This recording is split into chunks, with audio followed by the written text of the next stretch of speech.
What's up, guys? My name's Chaotic, back at you guys with another video today. Hope you guys enjoying your weekend. And yeah, we're gonna get right into this. So yes, it is what this looks like. And this is the ultimate drug tier list, 2025 edition. And so for this, as you can see, there's way too many drugs. So yeah, get a snack, get a drink. This is going to be quite the video, and I hope you guys find it very entertaining. So I have 80 drugs right here to rank, and it's going to be quite an extensive video. So please leave a like and subscribe and a comment. Please support the channel again, and I'm doing this shit for free. But again, this is going to be a big video. A lot of editing, a lot of mistakes, possibly. But let's get into what experience comes to help. So let's do it, man. Again, leave it down in the comments if you guys have ever tried any of these substances, and let me know what you guys feel and think about it, and where you would rank them. Or if you disagree with it, always, you can always let me know. I don't give a fuck. But let's get into it. So again, hope you guys stay high, stay lifted, and let's get into it. So we're gonna start, from top to bottom, really. We're gonna start with the very first one here, and this is one I've never talked about before. So this is LSA.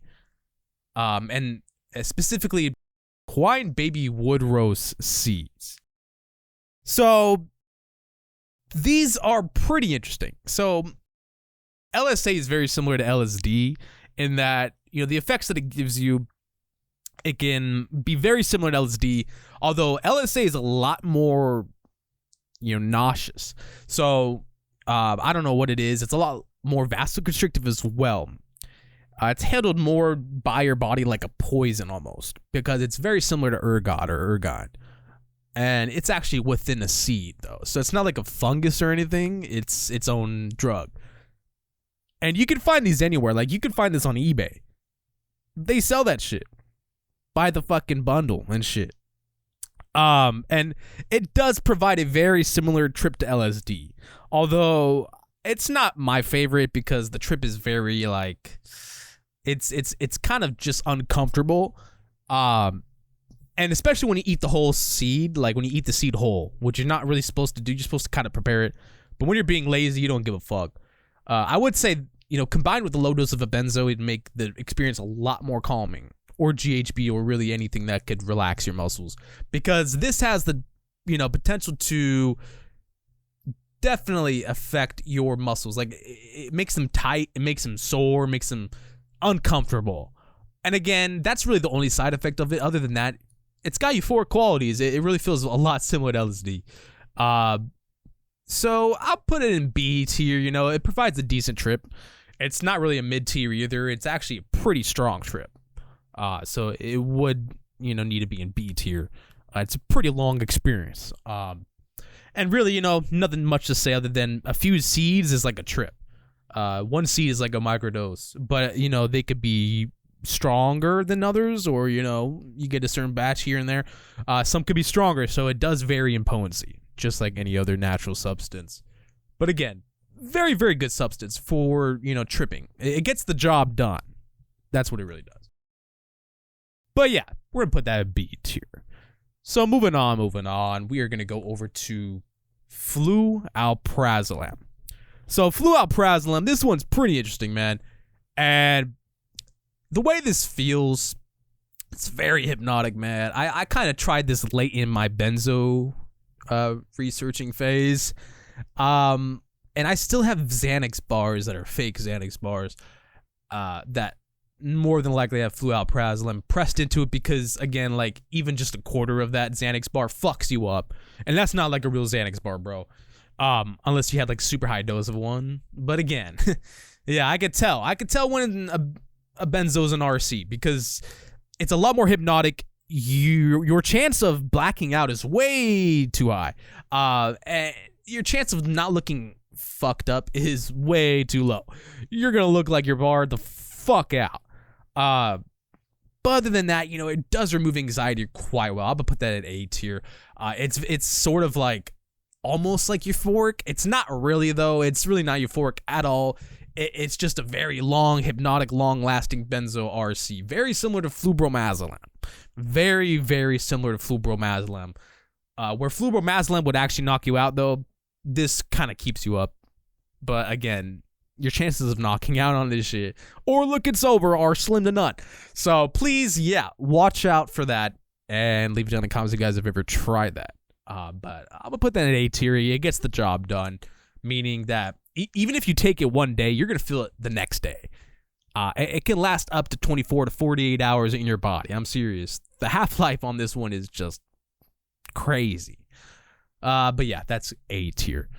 So for the next one, we have Xanax bar. So this is alprazolam. This is me talking about real alprazolam, real authentic Xanax. And that's gonna go in A tier. Okay. Xanax gets the job done. It's why it's been abused so many times. It's very interesting of a high. It's not like alcohol where you just get super trashed. It's a little more kept together, if you know what I mean. Obviously, if you take a high dose, right, or if you've never taken it before, that's where, you know, the stumbling and other shit will happen. But, you know, in a sensible dose, this stuff gets anxiety away. It also, you know, prevents panic attacks. It's a lot more useful and suitable for panic attacks specific to very high anxiety. And it's one of the most prescribed benzos for anxiety as well. I'm pretty sure it's probably the top dog there. But yeah, really that speaks for itself. Everyone's tried this back in their high school days, let's be honest, when they're like fucking young as hell, younger than they should have been. But you know, we all make mistakes, so it really doesn't matter. So anyways, that's where I'm gonna rank that. Now for the next one here, we do have Diazepam. So Diazepam, this is a very interesting drug. And this is also one I have not ever, you know, talked about. So it's also known as Valium, and pretty interesting, you know, but it's super weak, okay? It's pretty fucking weak. So, you know, because it's a benzo, it could be useful. I'm gonna put it in a B tier, but other than that, it's pretty weak. I was considering C tier for this one because it really doesn't hit. But it may, because the only time I've ever tried Diazepam was there was an expired pill bottle that had an old Valium pill that I was supposed to take before my tonsils. Before my wisdom teeth. So I was supposed to take this before my wisdom teeth procedure, and I never took it, but I took it way later after it expired, and it obviously had almost no effect. It lost like over 50% of its potency. 60% maybe. That shit did not hit at all. But yeah, you know, I'm pretty sure with a sensible dose, 20 to 30 milligrams, you have to take a lot more of this one. A 10 milligram dose is not really enough either. But yeah, it's gonna require a lot more, but for a sensible dose, if you want to get high from it, you probably take 3 times the normal dose. But for a normal dose, it gets the job done, okay? It's really not supposed to be abused, really. It's not one of the stronger benzos. So I'll leave that for the stronger benzos. But yeah, it's pretty interesting. Try it sometime. But let's get into the next one here. Brotizolam. So Brotizolam. Now, this one I did try recently. I think I might have one more left of this pill. I'm not sure anymore. I think I might have ran out, but it's very rare, okay? Meaning I don't think I'm ever going to get access to it again. But if I do, shit, it'd be worth the try again.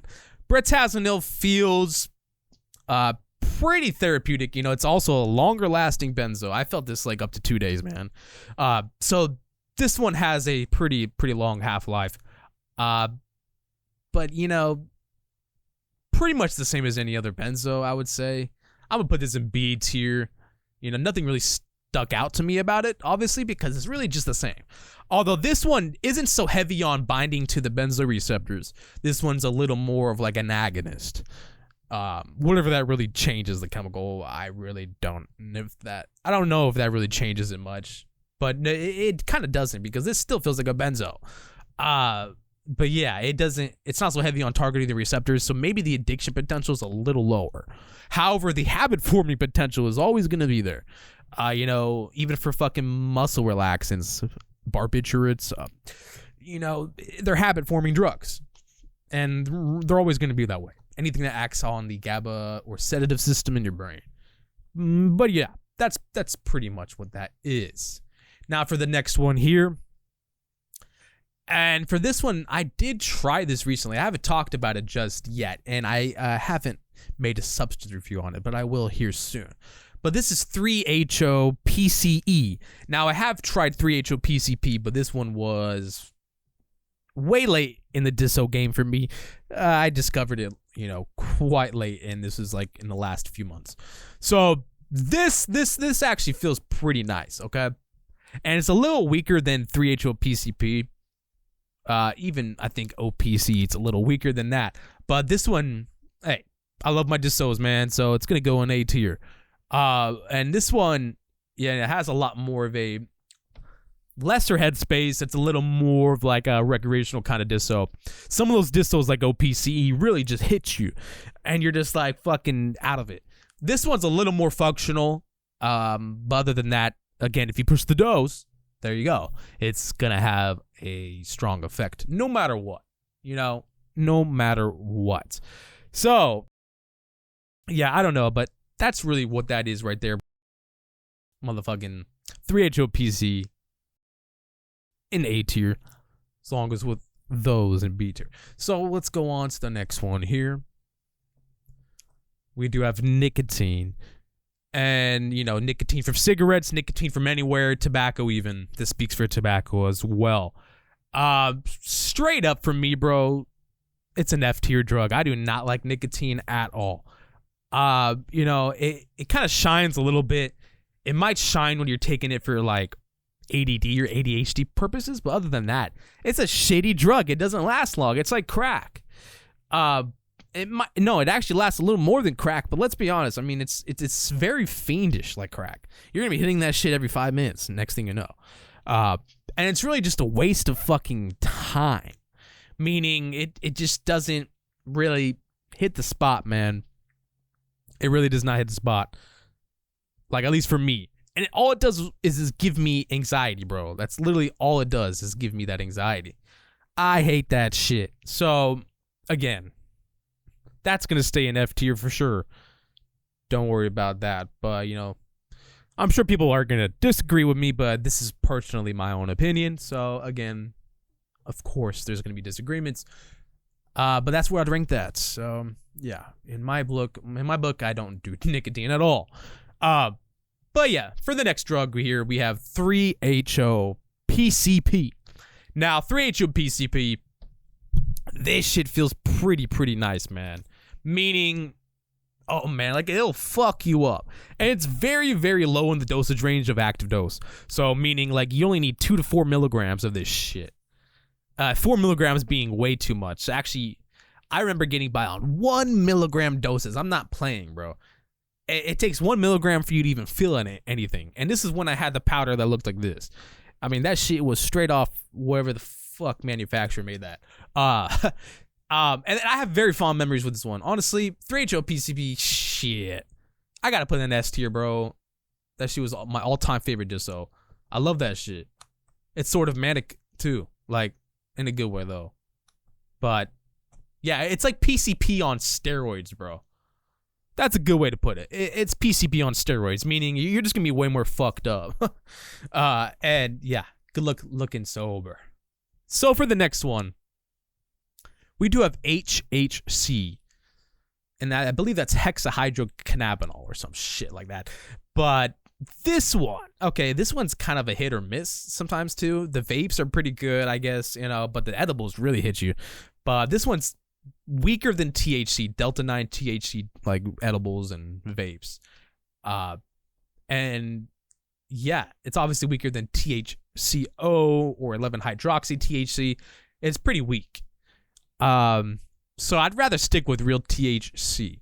So it was kind of disappointing, but it still gets the job done. So we're gonna put it in B tier. Meaning I thought I could get more fucked up from it, but really it's just not. There's not much there. It's really just, yeah, it's exactly what it is, man. It's really just a weaker version of THC, if you want to put it at that. And yeah, again, based off the potency, it's really just not as strong. Doesn't bind as much to the receptor, as far as I know. But other than that, let's get into the next one here. Pyrazolam. So Pyrazolam, yeah, this one's pretty functional. I would say this one's very good. Meaning it's going to get rid of anxiety a lot more. It's specific to where it actually does reduce a lot more anxiety. And it doesn't get you as fucked up either. So you can be pretty functional on this. It's probably one of the more functional benzos that I've tried. So for that reason, I'll put it in, A tier. It's more like a B tier if you're trying to get high, though. But A tier is for like functional therapeutic use. It's a very good A tier for that. So I would say that's an A tier for me. And one of my more favorite benzo RCs, meaning it's not as like, strong, or like it's not going to be as hard of a hitter. But don't get it wrong, it could. And this is an actual picture of the Pyrazolam powder I have. And it's actually more stronger than, Diazepam. It's more stronger, I think, than Xanax, just by a little bit. You need actually less than 1 milligram for an active dose. It's like 800 micrograms or some shit. Or some shit. So yeah, let's get into the next one here. Oh, and then we have a DMT. So this one, yeah, this is a pretty epic pastime for me. So the first time I tried this was in 2017, and towards the end of 2017, or maybe it was 2018. But I was working my first job at McDonald's. I had ordered this, and I had tried it. Pretty fucking young, bro. Oh man, this shit was crazy though. I remember I hate this shit. I put it in a fucking weed herb vaporizer, right? And it had little coils. It had like a little coil chamber. So I put the DMT in that little metal chamber, and I put that shit, and then there's hot coils that heat it up. Bro, that was like the most efficient way I ever discovered. Vaping DMT. And I was staring at myself in the mirror, watching myself change. And bro, I was sent into this weird vortex of hieroglyphic symbols and shit.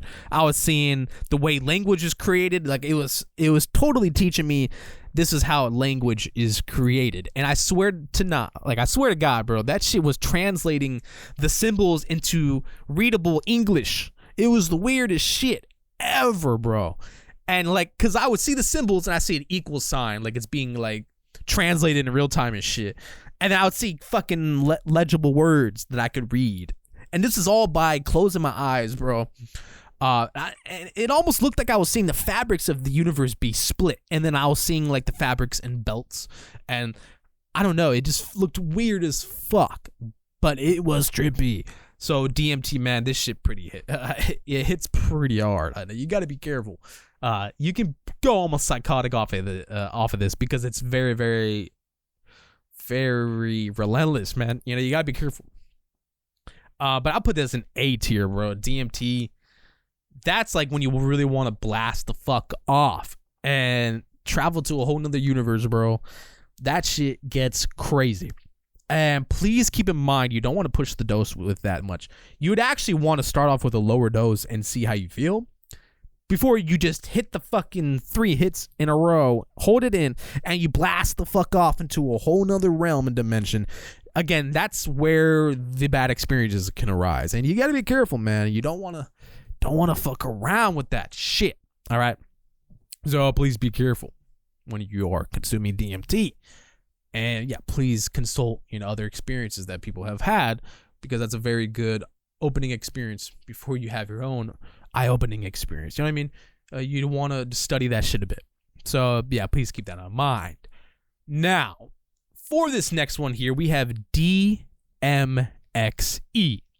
So DMXE, this is a pretty potent dissociative, but however, it has a main difference in effects. It's very energetic and very subtle, meaning you kind of have to push the dose a lot more, but it gives you pretty good energy levels. And meaning, yeah, those energy levels, dissociatives tend to actually kind of make you a little manic here and there. This one's a little more manic, meaning like, yeah, you're just going to have a lot more energy on it. But, it can be pretty sedating. It can get you pretty fucked up, and things are going to feel real wonky. And yeah, honestly, and in that regard, I'm going to put this in A tier. I love me some DMXE. And DMXE, yeah, it hits pretty fucking hard, bro. You really gotta make sure that you're not pushing the dose too much. But again, it could be snorted, it could be vaped, it could be orally consumed. So it's got quite a lot of routes of administration. And yeah, if you want to try that shit out, go ahead, man, and leave it down in the comments if you guys have tried. So for the next one here, we have Clonazolam. Yes, so Clonazolam. Been a while since I talked about this one. All I remember is getting fucked up on this shit. Man, like this shit was so blackout extensive. This was the most blackout inducing benzo RC I've ever done. Meaning, like, I would take this shit and next thing you know, I would literally have like memory like issues. Like I would have memory deficits like immediately. And that's not really typically normal of a benzo, because I mean, it's normal for them to do that a little bit, but not to give you complete amnesia. So this shit is the most amnesic benzo I've tried. Like I'm telling, like I would start to have like amnesia. Like I would start to have like almost like what it feels like to have fucking dementia, bro. Like I would start to forget simple things. Like I would talk to somebody and then I would forget that I talked to them. And then I even reached out a few times. I was like, hey, did I fucking talk to you? Like it was so weird, bro. I actually like, oh man, it was so weird.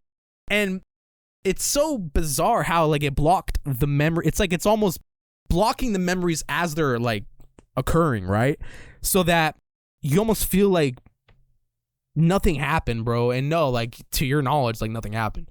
The fact that you have to actually acknowledge and, tell someone, hey, did I just talk to you, means that like you just blacked out, right? So I don't know what is up with this shit, but I'm kind of glad it's banned. I mean, it's very, very dangerous, bro. Like, and those were off doses. I was like, I was looking at it with my finger. I had like the tiniest little specks on it, bro. I was eyeballing that shit. But hey, yeah, that was like one of the only benzos you don't even need. Like, you can't even eyeball it, bro.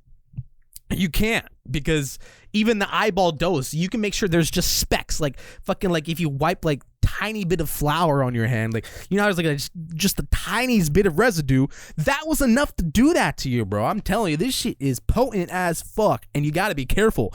And if you still have access, or if you still have the supply, bro, I really hope that you're not abusing it. I hope you're just saving it just for the purpose of saving it, because this is not a one you want to get fucked up on, bro.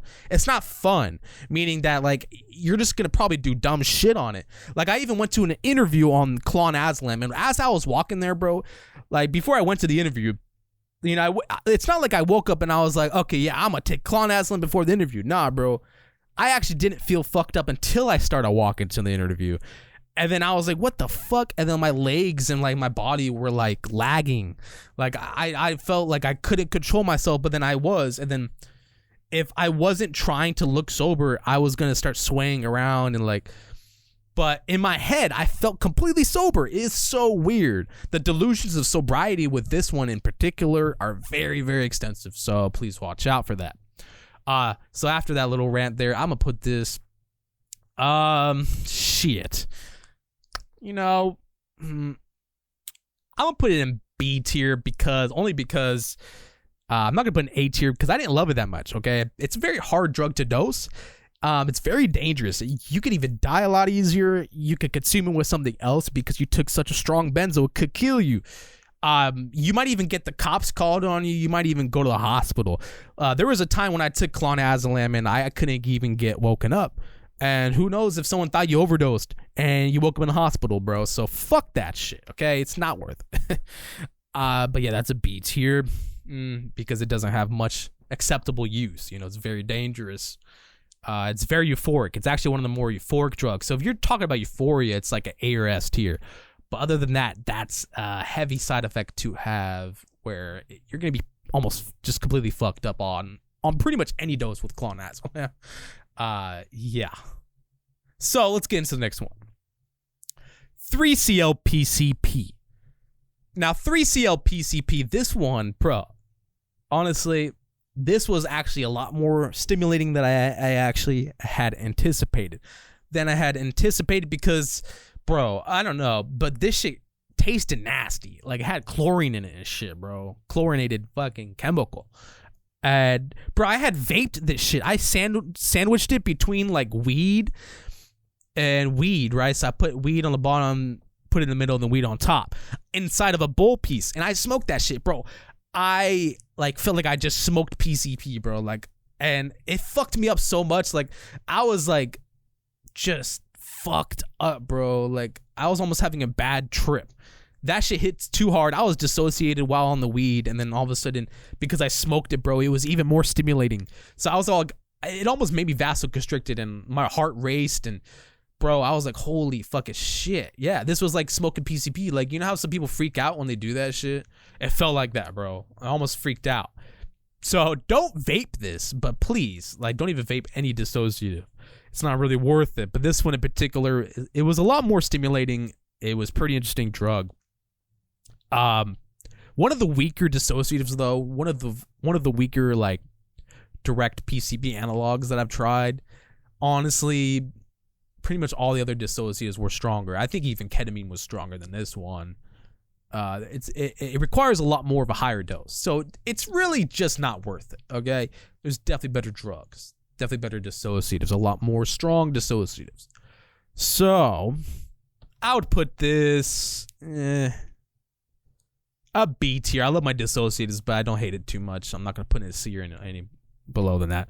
But you know, B tier, obviously, you know, it still hit the spot, but you know, you could feel like something was missing. So please keep that in mind when you're trying that substance. And let's get into another one. So we have 3CP. 3CP. This one's very interesting. It's a mescaline analog. It has an amphetamine ring, meaning it actually lasts a little bit longer than I think even real mescaline. It does last up to 18 hours, and it's pretty therapeutic, I would say, but it doesn't really hit the spot that much, meaning there's really almost no headspace, which could be a good thing or a bad thing depending on the way you look at it. And it has a lot more vasoconstriction, uncomfortable body load, kind of a side effect. And really that's dose dependent. So if you're going to take a higher dose of this, definitely mix it with something that's going to kind of relax you a little bit too. Because it may get a little uncomfortable or pretty uncomfortable, but it really goes off of how you feel mentally. So, you know, make sure you're in the right setting. But yeah, you know, actually, other than that, it's very therapeutic for ADD or ADHD brains like mine. It's very therapeutic where, you know, you don't have to take your anxiety med. I mean, you don't have to take your ADD or ADHD med. You could actually kind of replace it with this, with low doses of this, and it'd be like you're taking a low dose of a psychedelic, like you're kind of microdosing. So you could actually microdose this, and because it lasts up to 18 hours, it's pretty effective for ADHD. So honestly, it kind of expands on its therapeutic use there a little bit. And you could even just use it like that. You don't even have to take a trip on it, because it's kind of weaker when you're taking a trip, although it could fuck you up pretty damn well. But the visuals are pretty damn tame, not very visual. Not very colorful either. Like mescaline would be more colorful than that. But it's worth a try. I would try. So let's get into the next one here. And this is another THC analog, 11-hydroxy-THC. So I had tried 11-hydroxy-THC previously on my channel, where I reviewed whether it's really stronger than THC or not. But however, it's quite complicated to determine whether that really had 11-hydroxy-THC in it or something else.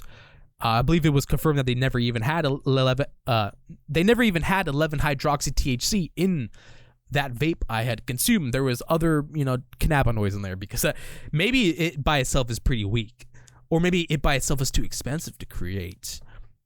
But I would say if that's really what it was a little bit stronger than real THC. But yeah, I don't really know. I would have to try an edible. I'd have to try the edible form of it for sure. But I put this in B tier. And by the way, 11-hydroxy-THC is what's converted in your liver when you already consume delta-9 THC. So this is literally already the converted form of THC, which is actually a little bit stronger. Or if I'm not mistaken, it could also be when you eat a THC edible the way it converts in your liver. I'm not sure whether it's the smoking version or the edible version of regular Delta 9 that converts it to this. But I do know, hey, I don't know. Really, I'm just going to put it for B tier because I'm not sure entirely if it really is stronger than THC or not. That is to be determined. And again, it's also to be determined whether that shit really even had an 11-hydroxy THC. So that's going to remain a B tier. Let's go over to the next one. And for this, we have 3-fluoro-PCP, 3-FPCP. So I did make a video on this substance as well. And it was, stronger than 3-CL-PCP. Not as strong as 3-HO-PCP and not as strong as 3-HO-PCE. It was its own kind of thing. So 10 to 20 milligrams kind of got you there. It's been almost 3 years. I think it's been 3 years since I've tried this, by the way. I would say that's an A tier for me. It definitely has its use. Very good, quite normal lasting, long dissociative high. 6 hours, that's not too long, but it's long enough. It was definitely a lot more worth it than 3-CL-PCP. It's a lot more effective, and it hit the spot a lot more. So that would probably mean it's more bioavailable. It probably got in your blood tissues more. So it'd have a stronger effect. And yeah, really that's just going to stay right there. And yeah. So, and for this next one, we have alcohol. So alcohol, it's really not my favorite at all, bro. I think back in high school I tried to like it, but honestly I never truly liked this shit because of the hangover potential. And that's gonna go in F tier like nicotine, bro, because speaking from euphoric and the side effect wise, like, hey, it could be euphoric, but the side effects are horrible. It converts it to an active neurotoxin in your body. Fucking acetone, bro. It literally converts into that. And formaldehyde. Yeah, formaldehyde is acetone, bro. It's fucked up. And if those levels build up enough, that's where the hangover comes from. That's where you can end up in the hospital. That's where you could even die. And most of these other drugs, you're really just gonna pass out before you even die, right? But this shit sucks. And it sucks even more after I've tried all of these other drugs, bro.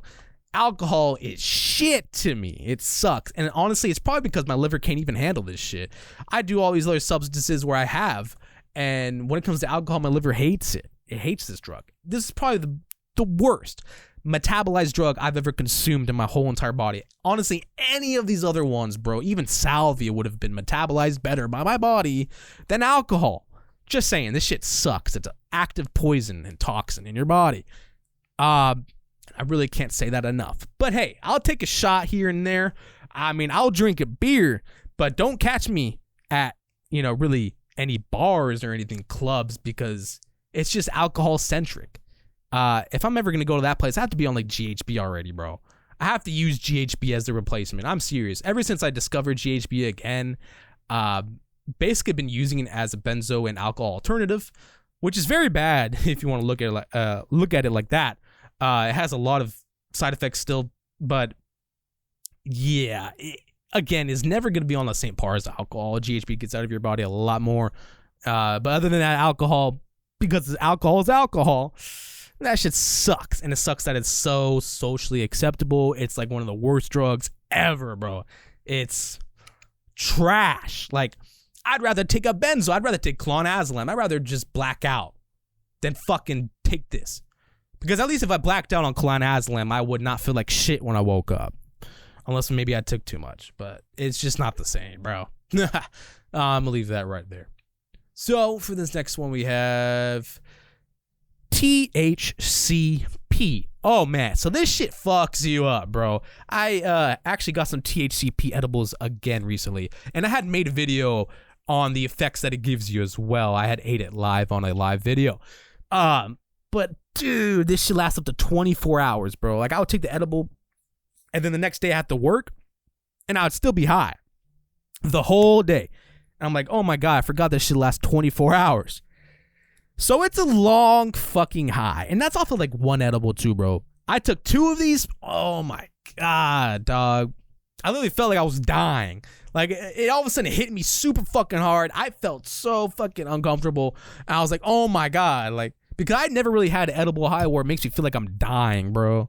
So I was like, oh my God, now I know how people feel like they're dying on this shit, bro. Like, it takes a lot for me to be that high. So the fact that it did that to me at all, yeah, please be careful though. THCP is very, very strong. Like, I think it's like almost 55 times the more binding availability in your brain than regular THC edibles.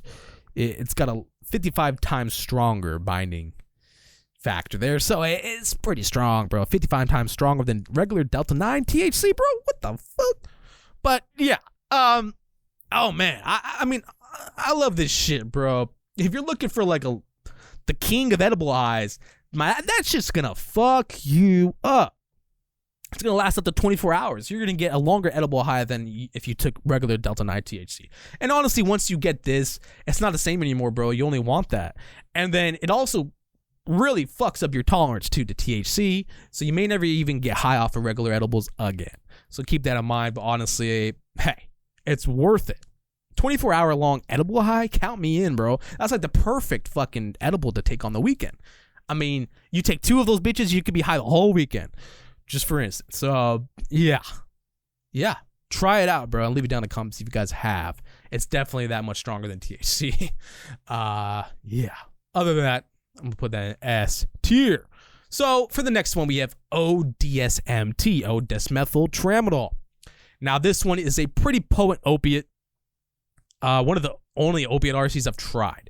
There was another mystery opiate RC in the fake oxy pills that I had, and I knew they were fake. They were definitely ODSMT pills. I had bought them to at least simulate oxycodone. But yeah, this one, you also got to be careful though. This one, it could lead to obviously addiction, but other than that, it could lead to like a norepinephrine reuptake action.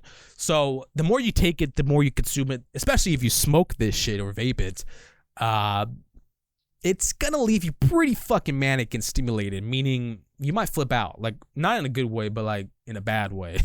Like it's pretty strong, and it's actually very strong. Like it's almost as strong as like real oxycodone. It's strong like that, and it would fuck you up. So if you're looking for a good replacement for oxycodone, ODSMT would be the go ahead for that. And it also is the active metabolite of tramadol. So when you take tramadol, it actually converts it to O-desmethyl tramadol, and that's why it has tramadol in its name. But it's actually the main effect.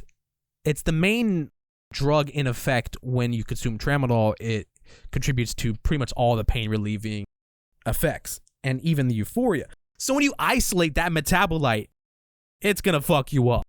So, I've never tried tramadol, but I've tried this, and I would never try tramadol. I don't like that. I've read that that shit sucks. Yeah. So, A tier, bro, because honestly, the addiction potential, it can't be S tier, bro. It's too addicting. I was addicted to this shit. The only thing that kept me from getting it again was running out. Meaning, I never even had someone in person that I got it from. I got it from the dark web.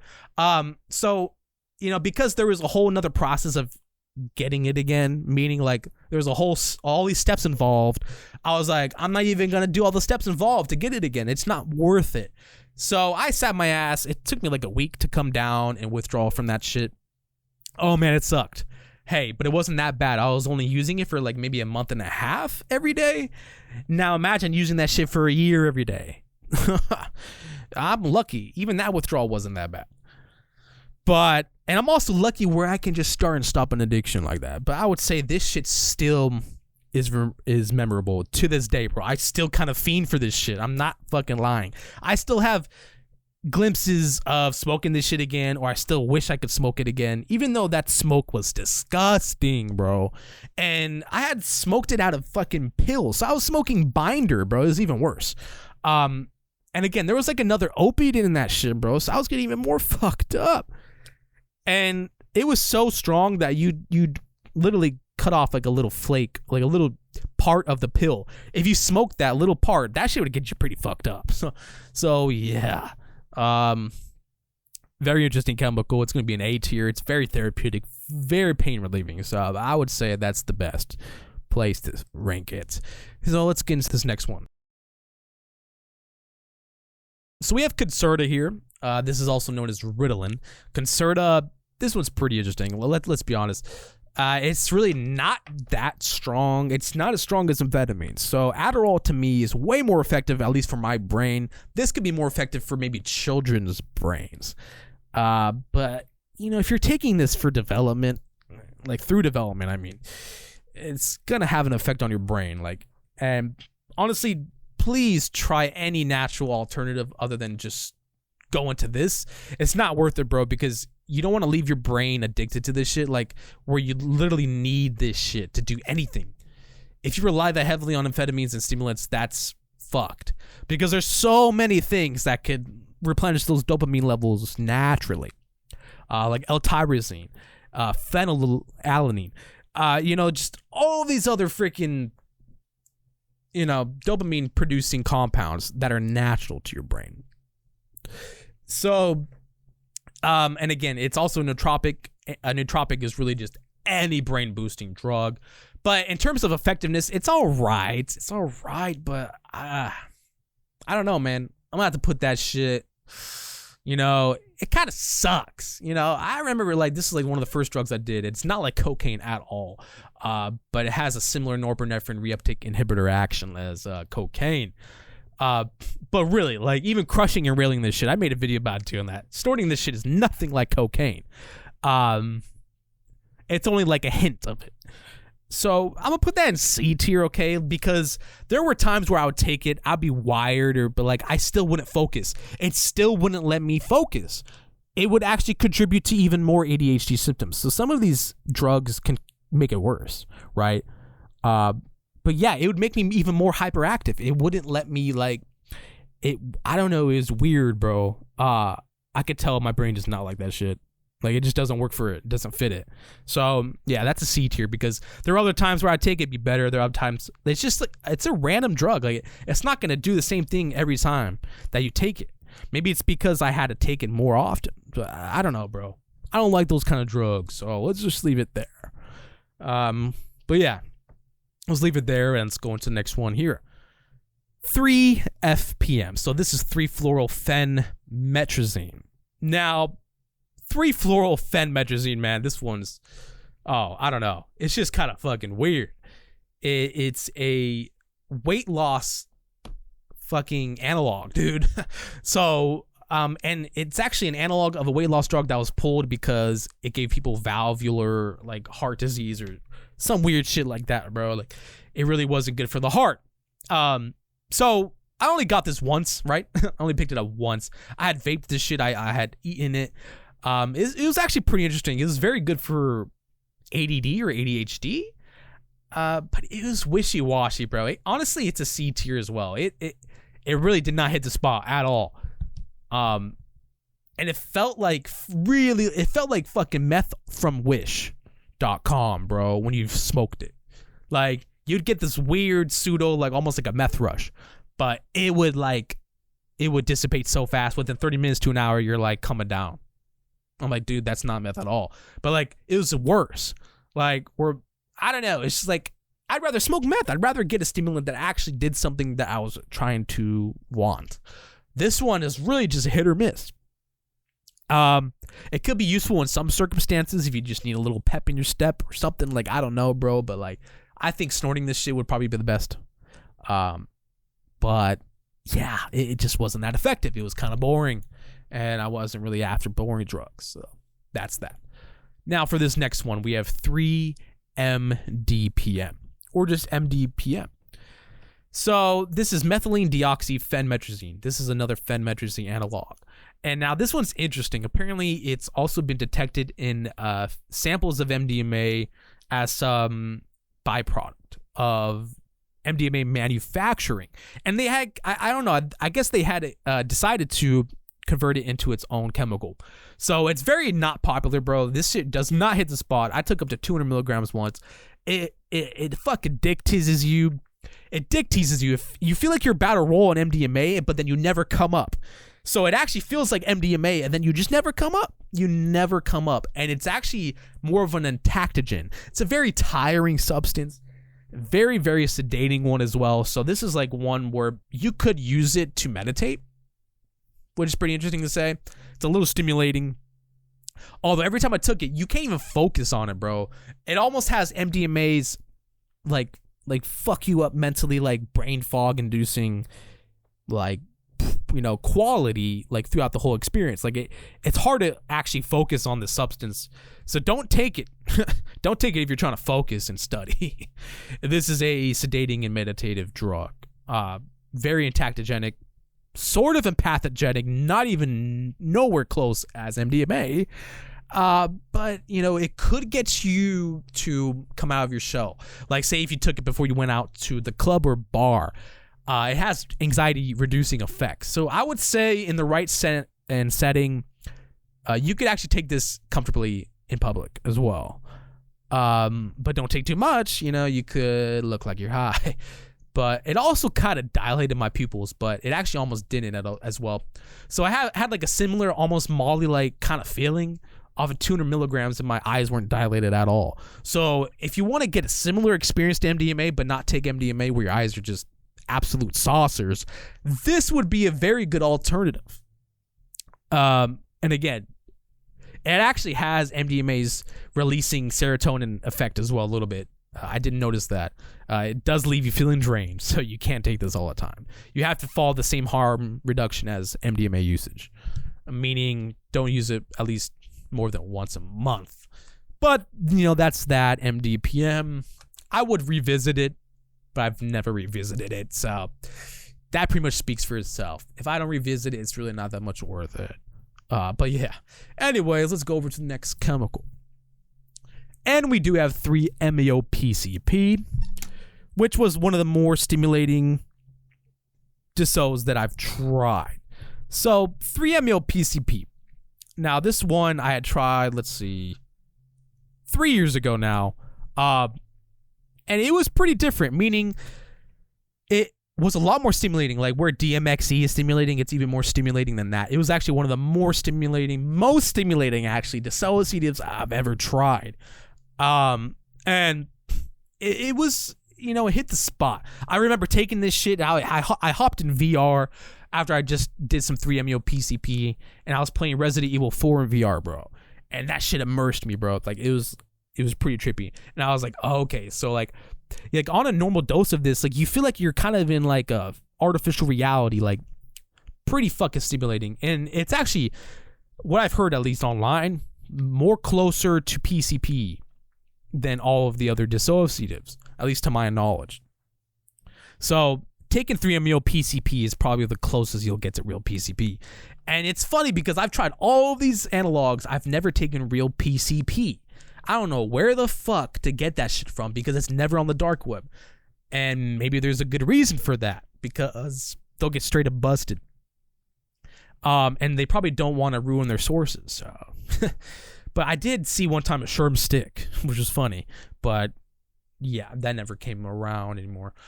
But yeah, 3-MeO-PCP, let's not put it in a C tier. I'm going to put it in B tier because I was expecting a little more of a high from it. Maybe it was the particular batch I had tried. Maybe it was old. Maybe it lost some potency. That could have been why, but it really didn't hit the spot. It really didn't. But I would say that it did hit the spot to where it changed the reality for the moment. I was way more immersed in my video game, my VR headset, because it's already pretty immersive, and I was seeing, like, you know, around the edges of things, trails and like visual acuity heightened, and things felt wonky, but again, it never really hit the spot because I'm used to like ketamine kind of dissociatives. I'm used to 3-HOPCP dissociatives. I'm used to OPCE. I'm used to drugs that really hit you. So yeah. Pretty much on the same par as 3-CL-PCP and DMXE, where it was more stimulating, but most stimulating actually. So let's leave that there. And let's get into the next one here. We do have Lorazepam or Ativan. And Ativan would be the brand name of the drug. So Lorazepam, this shit kind of sucks. I'm going to put that in C tier. very similar to diazepam. Lorazepam, it really never gave me that much of a high. It's a longer lasting benzo. Klonopin's, for instance, way better than this. Ativan versus Klonopin, not even the same. Klonopin would be a lot more of a useful benzo than Lorazepam. One moment while I get some water.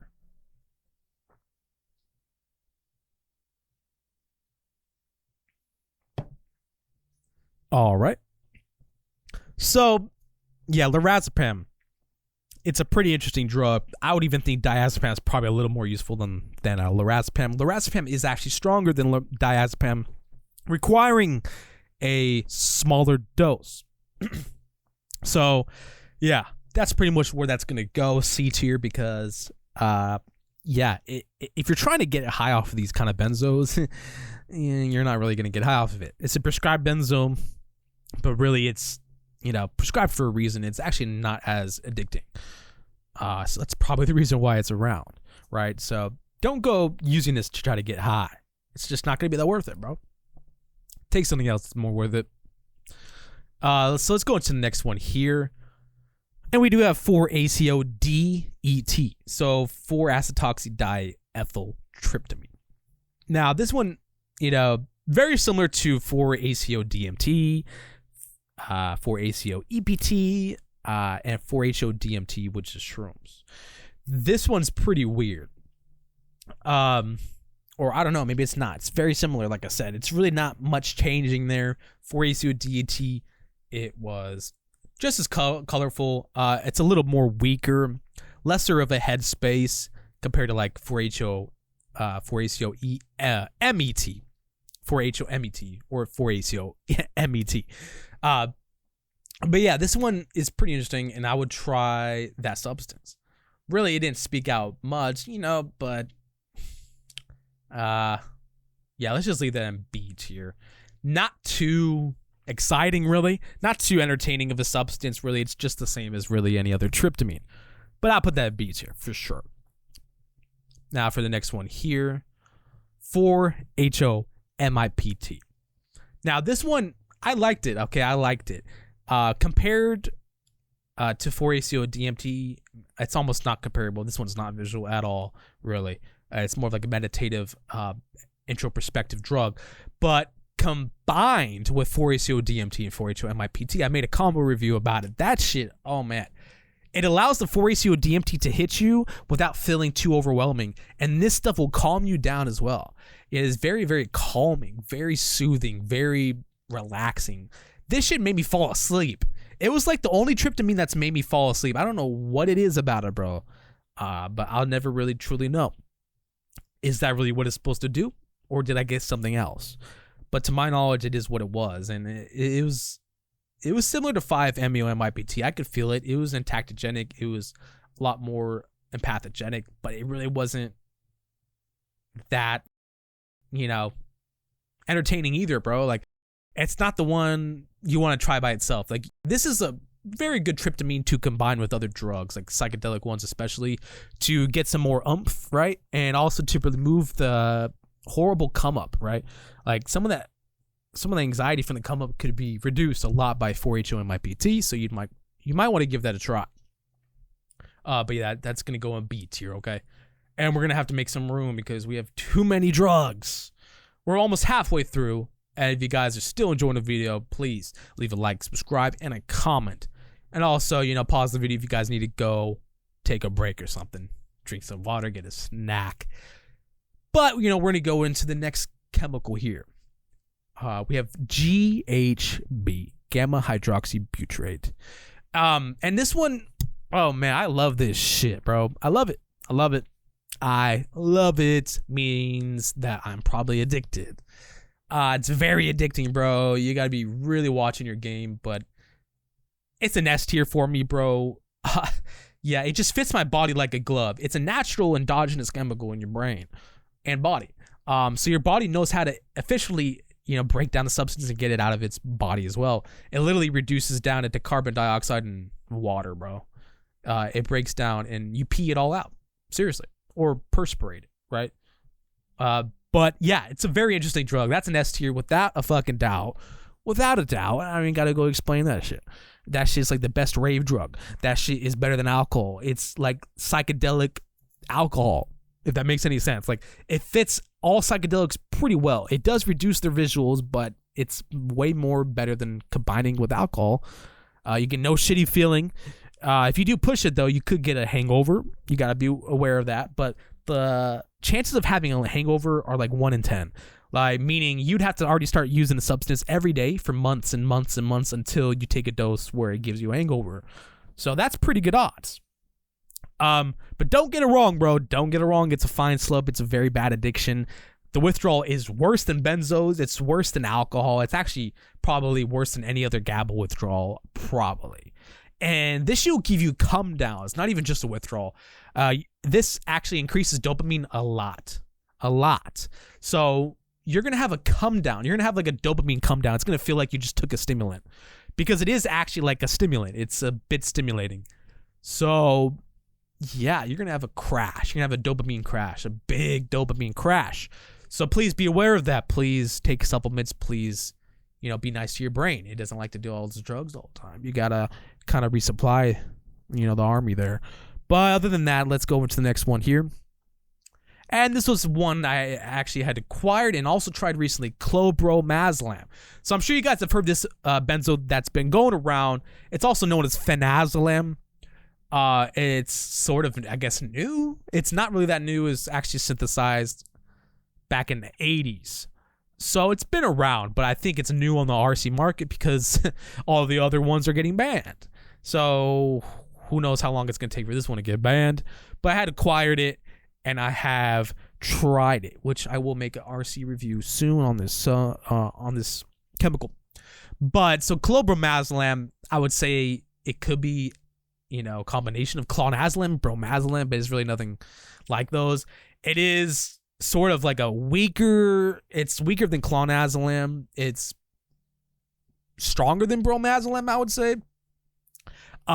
And, it could hit the spot here, could hit the spot not, right? It's kind of just dependent on how you feel at the time. If you have really bad anxiety, it's going to give you a lot of relief. It's going to be a lot more euphoric. But if you're really just using it to get high, it's a good drug to do that, right? And the dosages, yeah, they're pretty similar to most of those RC benzos. They're just kind of like, 2 to 4 milligrams and shit, right? 1 milligram could even be effective.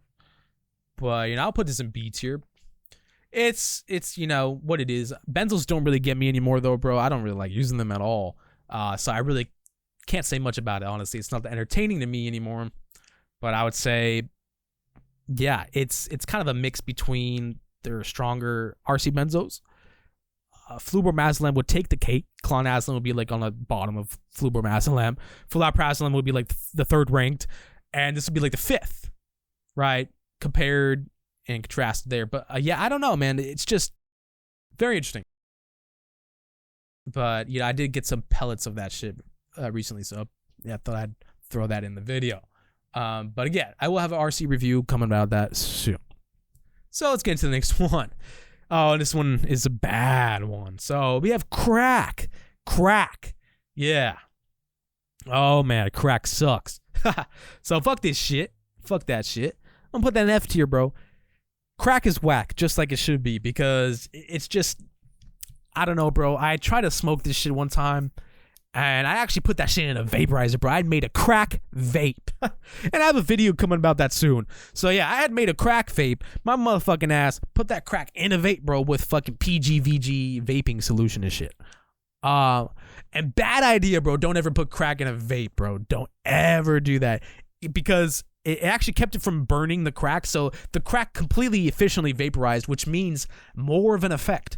And it was so potent, bro. I thought I was about to die. I'm not kidding. My heart rate shot up to like 175 BPM, bro. It almost went up to 180. Bro, like, I've never even had to do that on meth. I've never had to do that on any other drug, bro. So that shit scared the fuck out of me, dude. I literally was hypertensive. Like, my heart was like, like, bro, like, at that point, like, I could have had a heart attack. I'm not even lying. I hate that drug. And I had picked up some really good crack, bro. It was very pure crack. That's why it did this to me, bro. It wasn't shit. So I could tell the fucking cocaine version of that kind of crack was way better than the crack itself. And I'm like, how the fuck do people enjoy this shit? And like, I kept hitting it every 5 minutes. It was so useless.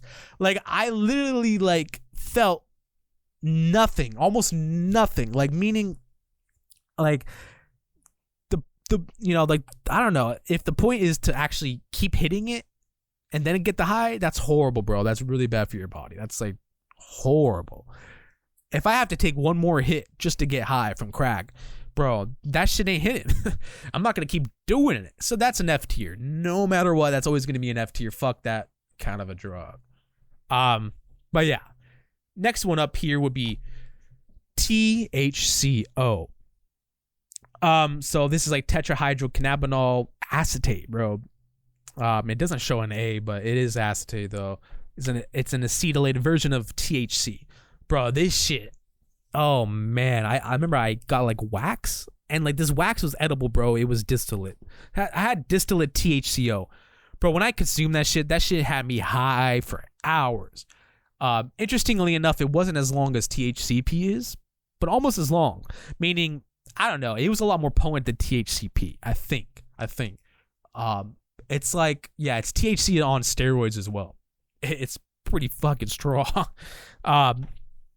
And honestly, because it was like that, I love this shit. I never got it again though, but it's an S tier for me, without a doubt. That's a favorite. So yeah, you know, that's really just gonna speak for itself. I'll leave it down in the comments if you guys have ever tried THCO. You know, because I would like to know. But also, yeah, try it sometime. It's pretty worth it. Might be kind of hard to grab though. I haven't really seen it around, but yeah. Other than that, let's get into the next one here. This is one I also tried recently, OPCE. Now, bro, the fine line between being actively dissociated and like almost like comatose on this shit is pretty thin. This shit's strong, like smoked, you know, orally, in probably any other route of administration. It's strong.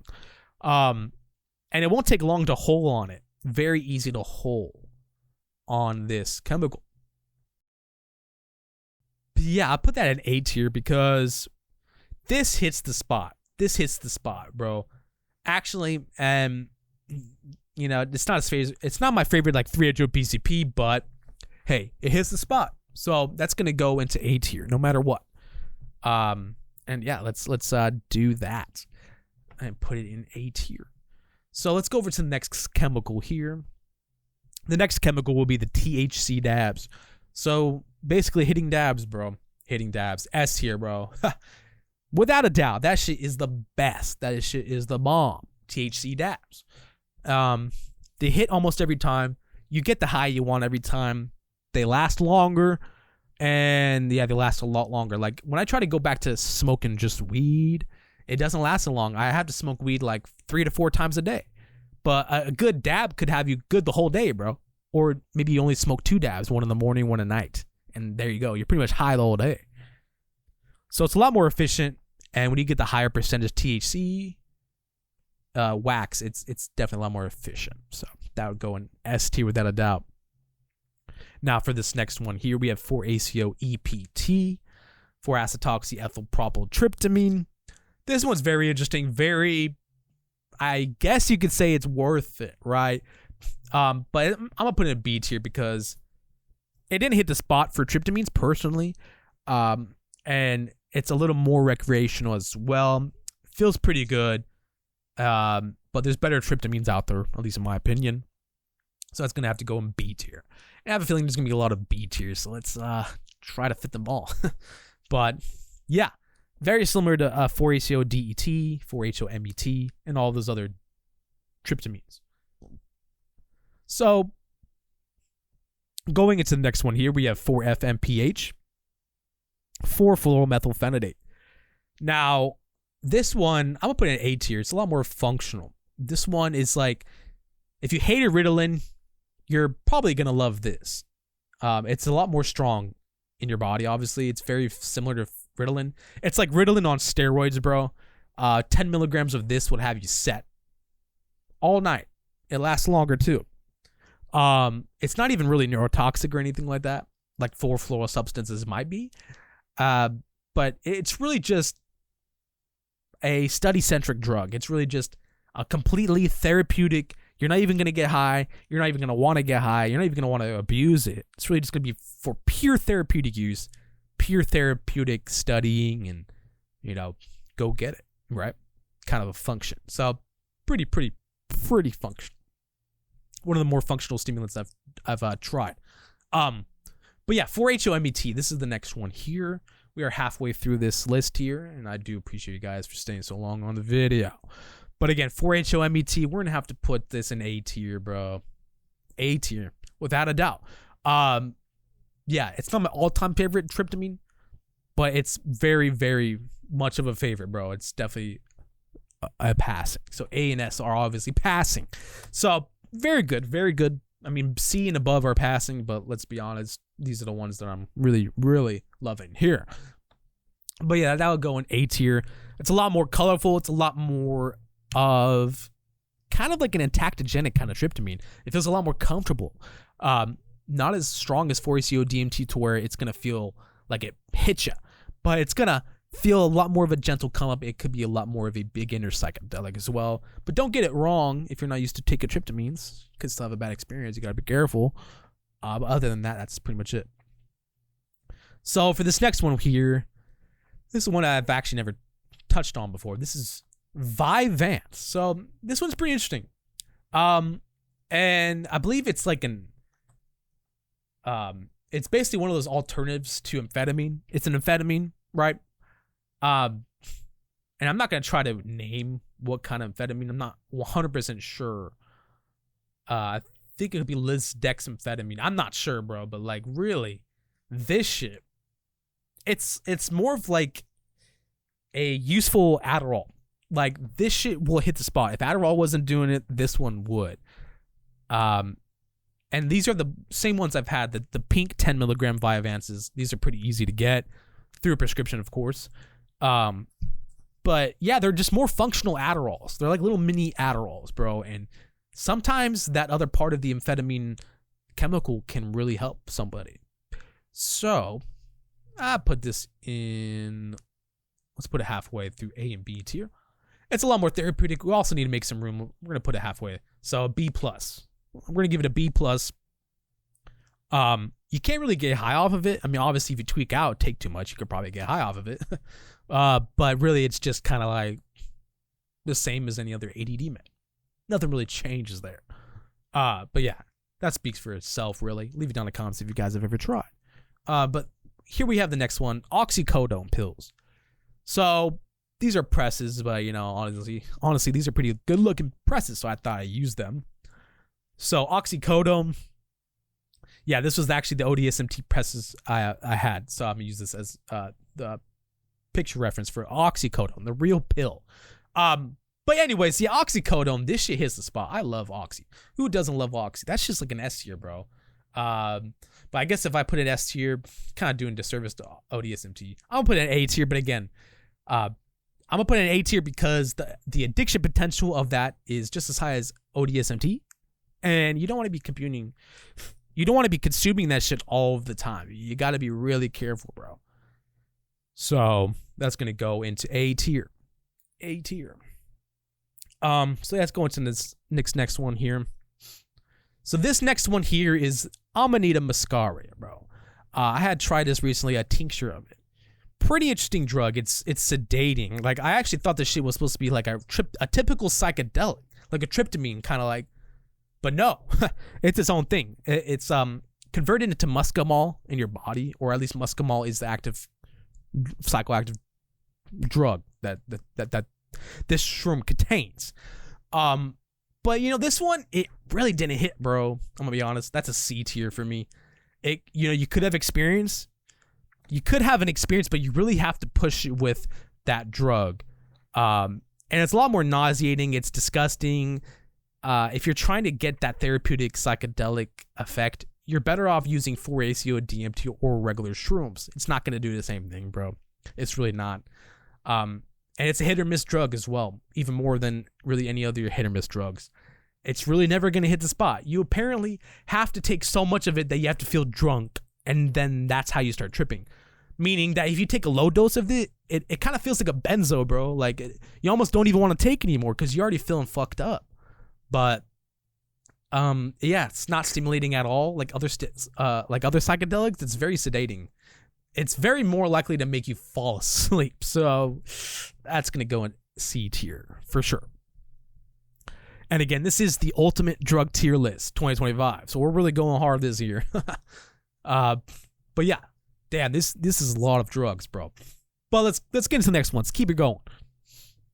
So here we have gabapentin. And gabapentin to me hit pretty well, actually, when you have to actually stack the doses. So if you stack the doses of gabapentin, it will feel a lot better. It will actually hit you, meaning you actually have to take it with some fatty foods, and then you have to consume it with some carbonated soda. But I'll put this, let's see, I'll put that in B tier, bro. Not even B plus, because you know it's not as effective as a benzo would be, but it can get you pretty fucked up. It has its own high, but it's very similar to like a barbiturate high. Also, very similar to pregabalin. I've never tried pregabalin. I wish I could rank it, but I haven't tried it. But gabapentin is going to be right there for the tier list. So let's go to the next one. Diclazepam. Now, Diclazepam, this one, a lot weaker than Atizolam, bro. Honestly, pretty fucking weak, almost on the same levels as like Diazepam as a prescribed benzo. This one's pretty fucking weak. I'm putting that in C tier. I didn't like it that much. I really don't have anything to really say. I only tried it probably like once. So that's really not good for an opinion, but good enough for me. I've done enough benzos to know that shit was kind of whack and weak. And it didn't really hit, so that's gonna stay in C tier, speak for itself. Now let's get into this next one here. And real quick, gotta drink some more water. Throat's drying up.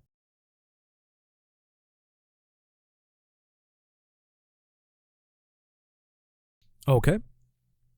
So here we have 4FA. 4-fluoroamphetamine. Now this one, you know, I had tried it by itself. Originally, when I first tried it, I had tried it with 4-FMA in a ecstasy pill that the vendor had dubbed Turbo Molly, and it felt like Turbo Molly, bro. I made a video about that recently. It fucking hit. But comparatively to other like amphetamine like drugs, or especially MDMA like analogs, it's pretty weak. But I liked it a little better than these drugs. Some put that in B tier. It's pretty worth it to be in that tier. But yeah, leave down in the comments, you guys, if you guys have ever tried 4FA, 4-fluoroamphetamine. Definitely pretty good chemical. Pretty worth it. And then that next one would be 4FMA. So 4-fluoromethamphetamine. So 4FMA, this one, I don't really know. You know, I'd probably put this, let's see, C plus, bro. Or, now let's put a B tier. Because, yeah, it's pretty similar to 4FA, and combined, both of them are pretty epically euphoric. Like I'm telling you, both of these combined in an ecstasy pill felt like a real MDMA ecstasy pill, but even stronger. It actually lasted up to 8 hours too, so it was a longer ecstasy kind of like roll. And it felt like Turbo Molly, bro. Like I had energy like I could talk to anybody, bro. I was like lucid. My voice wasn't affected. Yeah, my speech was not affected being that high. And then, get this. I look in the fucking mirror, bro. My eyes weren't even dilated, bro. My pupils were not dilated at all. I was like, bro, I could be this high on something and not look like I'm high on something. Bro, this is a good fucking rave drug, party drug, even. Your chances of getting caught on this shit is really not that much. But, unfortunately, they have been banned. So I hope I get it again, but I don't know if I'll ever will. I don't know if I ever will get that again. So rest in peace, 4FA, 4FMA. But let's go to this next one, 4FEA. So yeah, this is pretty surprising. These are all pretty similar. Now, 4-FEA. This is 4-fluoroethylamphetamine, bro. And this is like pretty much on par with these. So we're going to have to fit this in there. That's also going to be a B tier. I liked it. It was a decent MDMA alternative. It gave the same kind of come down almost. Not being too neurotoxic, though. The only come down you would get is drained serotonin, but it's lacking that neurotoxic metabolite that MDMA has. So it actually is a little more healthy for your brain. So that's a good, pretty interesting kind of observation there, and researched effect, because it has been researched that way. And I believe these were developed to try to find alternatives that weren't as neurotoxic as well. But they can be pretty neurotoxic. They're 4-substituted amphetamine analogs. They're I don't know, pretty strange, right? So please keep that in mind. Now for this next one here, we do have Ambien. I've never tried this. I mean, I've never talked about this on the channel before, but I have tried this. So this is also known as Zolpidem.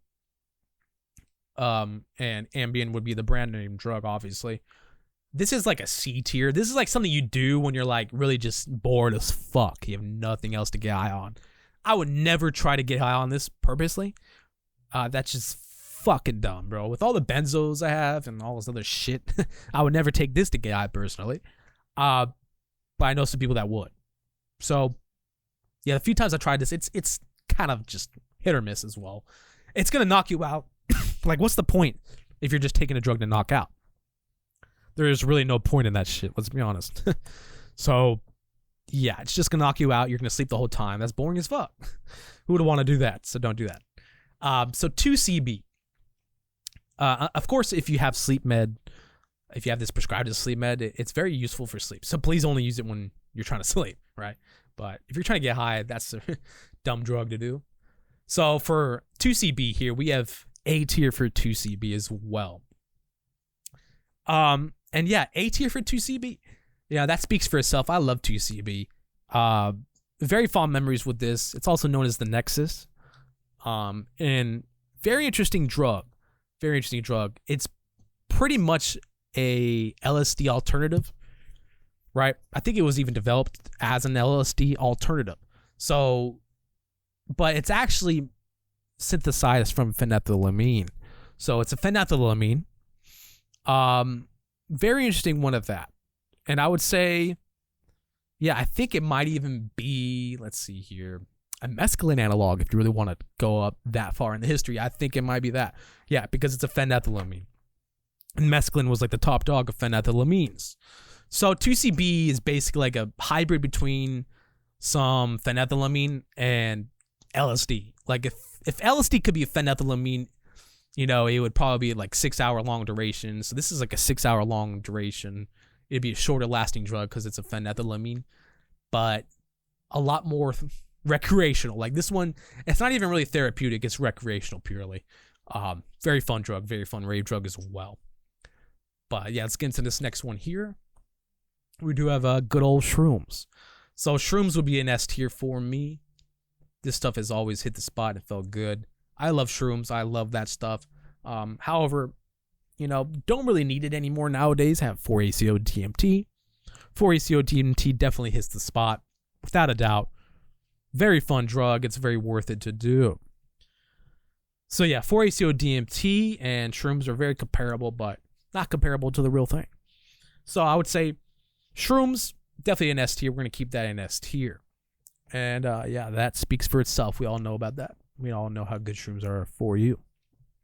So MDA, methylene deoxyamphetamine. So this is without the methamphetamine part of MDMA. This stuff, I liked it. All right. It's a lot more neurotoxic though. Okay. So this is an A tier. However, the neurotoxicity is really bad. So if you're consuming this purely by itself, there's really no point in doing that. And it's not going to hit you the same as MDMA. I actually was addicted to MDA at one point because it never hit the same as MDMA. So I was like, oh, I could take more of it. I could take as much as I want. I could do this and that. But little did I know I was suffering some very serious neurotoxicity and I had a horrible come down. Oh, I hated that shit, bro. I hate drugs that give you come downs now. My own brain hates that shit. Every time I take it now, it's like I got some instant fucking like regret. I'm like, why the fuck did I do that? And then your brain's telling you, you're like, you're dumb. So I'm like, yeah, I am. But yeah, that speaks for itself. It's going to be an A tier. And that's that. Now, let's get into Diclazepam.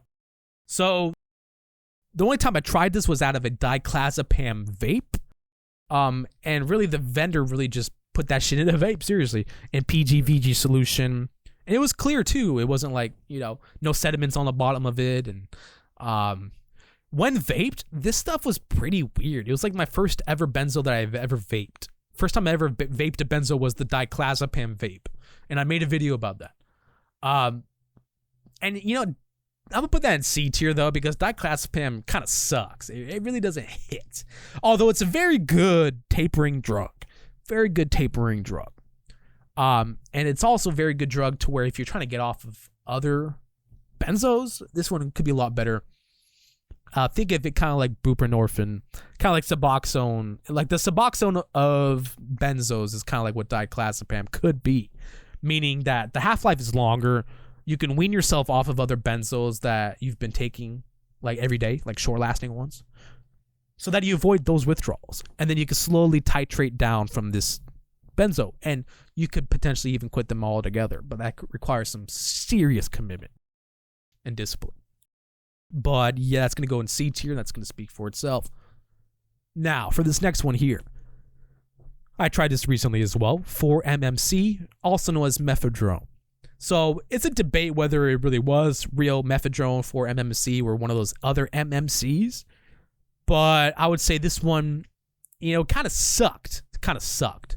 And no, it felt like smoking. Okay, so I actually vaped this shit, and that felt like I was smoking crack, smoking meth, and smoking Molly all at the same time, bro. Yeah, I'm fucking serious. This shit, if you ever vape any MMC, it pretty much feels like smoking crack, smoking meth, and smoking Molly. And I could say that because I tried all three of those by themselves. So I would know what they all feel like by themselves. It most definitely feels like you're smoking crack, smoking meth, or Molly, bro. It's pretty intense, but oh man, like, I don't know. It wasn't hitting the spot, and it wasn't because I was vaping it. I actually had consumed it like 100 milligrams, 200 milligrams. It still didn't hit the spot, bro. And that's my Molly head, yeah. So like, honestly, because I did so much Molly, yeah, I don't know, man. But I guess I'll put it in B tier. I'll be a little nicer to it. It did give me quite a good high. However, it could be misleading. I was expecting more, and really, that's how it is. Anything trying to go out and replace MDMA is never really going to ever be able to do it. MDMA is still the top dog for drugs of that kind of class. But here, let's speak about something that's similar to 5-MAPB. Let's speak about something similar to MDMA. So this is an MDMA alternative, almost replacement. So this was synthesized to be studied, I guess, to see if this would be a better alternative to MDMA. Again, without that alpha methylated neurotoxic metabolite that MDMA tends to produce. So yeah, 5-MAPB. That's a B tier, but I'm freaking running out of space though. But yeah, that's a B tier without a doubt because it still hit really good. Actually, I don't know. Yeah, no, it's been a while. It wasn't a favorite of mine, but hey, it actually felt like MDMA. So 50 milligrams of 5-MAPB with compared to 100 milligrams of MDMA, they were on par. So this is actually a little bit more potent weight-wise than MDMA. And it felt almost exactly like MDMA. I'm not even lying. If someone sold that to me in like an ecstasy pill, something that wouldn't look like it wasn't the chemical, I would have no idea. I'm serious. That similar. So yeah, please keep watch on that shit. There are some drugs out there that are similar to MDMA in effects and feeling. Almost as therapeutic as MDMA. It was pretty surprising. Better than 5-APB, which I'll get into here in a moment. So the next one we have here is 5-MeO-DMT. Now, if you're trying to hit this shit, bro, you're going to be in for a rude awakening. You might want to microdose this shit and microdose this shit only, because you're still going to get very, very like similar therapeutic effect. I'm gonna put that at B tier. It's very hard to dose this shit. It's almost like scary, like meaning like when you take a low dose of this shit, it just doesn't feel good. It doesn't even feel good at all. You feel like teased, like you're not getting the whole experience, but you're actually scared to get the whole experience, bro. Like, I mean, it's 5-MeO DMT, and don't ever take this shit by yourself, because you could actually die. Meaning that you could fall back, you could lay down, right? You could choke on your vomit. So people have died from choking on their vomit. It's very hard on your body, bro, and you need someone at least there that's sober. That's gonna be able to, direct you towards enlightenment in a way. Like, if you have a bad trip and shit, they should be able to calm you down, right? But also, you could have a really bad trip and not be able to calm down afterwards. So, fine slow, bro. I would never advise this, taking this the first time, especially the first psychedelic you've ever done. Don't ever do that. This should be like the last psychedelic you ever do. I'm not kidding about that. And salvia. Salvia is really fucked up. Don't ever do that. But anyways, yeah, let's go into the next chemical. We do have 5-MeO MIPT, 5-methoxy methyl isopropyltryptamine. This is the free base form. This is an actual picture of what I have. So this stuff is awesome, bro. An S tier with that's a fucking S tier, bro. One of my top favorite tryptamines. It's also known as Moxie, so it's got a little fancy little name. And I love it, man. I love it. Music enhancement, everything. It's very therapeutic. It gives you energy. You feel like dancing. You just feel like yourself. You feel really good. And yeah, it can't really be beat in that department. It kind of reigns supreme in that department. So you got to make sure that you try it sometime. It's worth it. It really is. So, but other than that, let's get into this next one here. We do have Noopept. So yeah, these are some new drugs I haven't ever reviewed before, but I have definitely tried. So this is a nootropic.